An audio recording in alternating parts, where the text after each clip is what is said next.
Here we are at our team base in Swansea, Wales. Today's been a recovery day for the players. I mean, we spent this morning in meetings and reviewing our game against Australia. There was some very good analysis. A lot of the boys looked at a lot of video areas, the things that we did well, but also some areas we need to work on. Looking forward to the game against Wales next Thursday. Tomorrow we're back on the training field, and the players would have been well refreshed with 2 training-free days after the game and plenty of massage and recovery. So we expect to really get stuck into training tomorrow morning. The weather here is quite nice and the forecast for the weekend's good, so we're looking forward to that.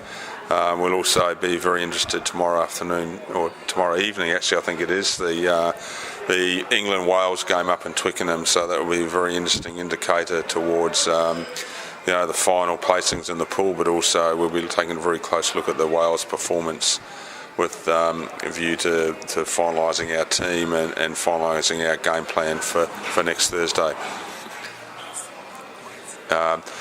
We had an unfortunate injury to Wise early in the game. He suffered a medial ligament injury in the tackle. He's had some medical treatment and scans. Unfortunately, he's been ruled out of the rest of the tournament with a medial ligament injury. That's really bad luck for Wise because he's been in such great form, and he's such a good team member.